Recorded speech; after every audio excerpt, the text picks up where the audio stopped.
John 10:27 says, "My sheep listen to my voice. I know them and they follow me."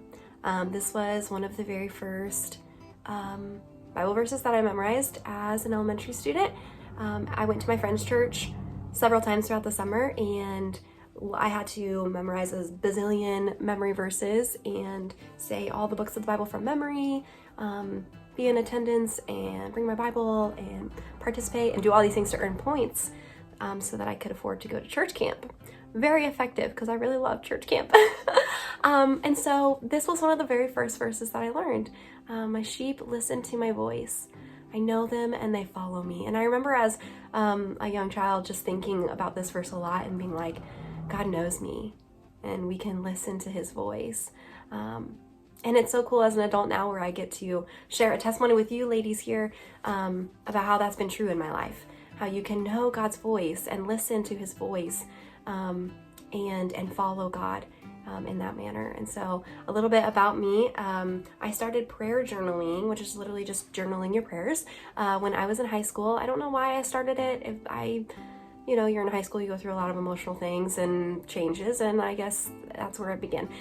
So I started to prayer journal, and I literally would just write down, dear God, blah, blah, blah, like here's what's happening in my life.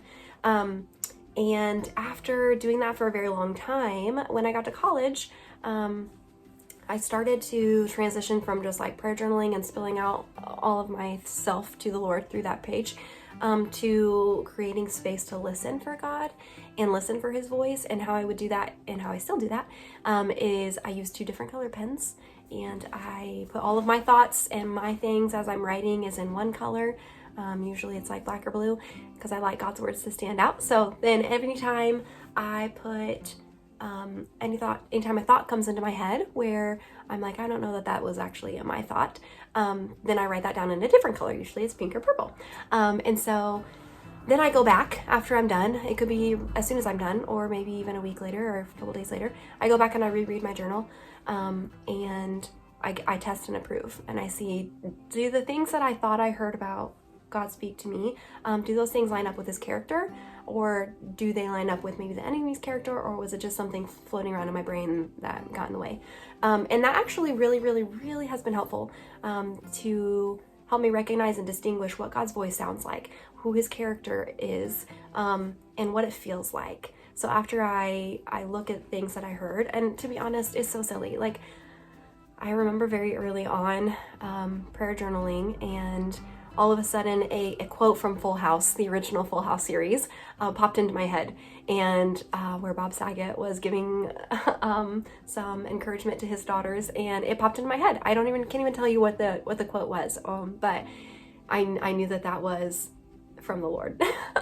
That was God's way of just talking to me and saying, hey, I want to tell you something. And even if it was a quote from a movie or a TV show or a song, a Bible verse, a podcast I listened to recently, something a friend told me, he uses those things to speak to me, and I write those down. And if they line up with God's character, I know that it's from the Lord.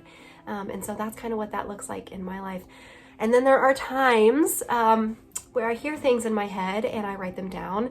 And if I'm not sure if it's from God, I might also put that in a third color, and kind of look at that later. Because sometimes things come into my head while I'm writing or journaling that are not of the Lord. They divide me from relationships that I'm struggling with, or they put me down in a way that does not bring redemption. They discourage me instead of encourage me, and things like that. And I know that those things are just the enemy trying to sneak in.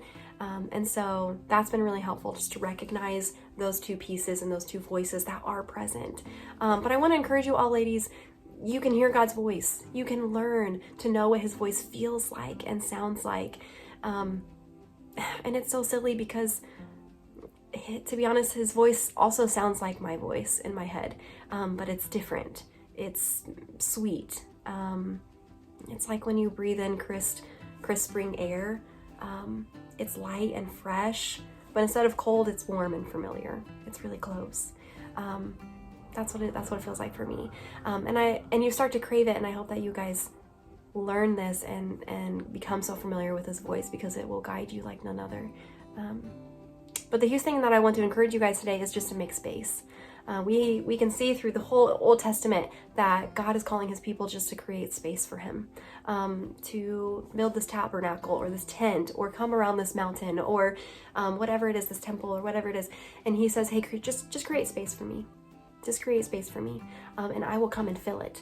And that's been so true for me as I learned to recognize God's voice. All I had to do was create space, to take some time out and start that prayer journaling and open my ears.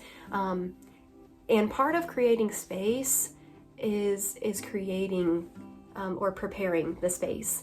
And I don't just mean the literal space. I mean your heart and your mind. I can tell if it's been a very long time since I've created space and met with the Lord to prayer journal, because sometimes it will be a long time and I'll come to the Lord and start to journal and I'll have a whole page of black, just my words, and he's not speaking to me at all. And I'm like, I don't feel you close, Lord. I don't recognize that familiar voice. Where are you?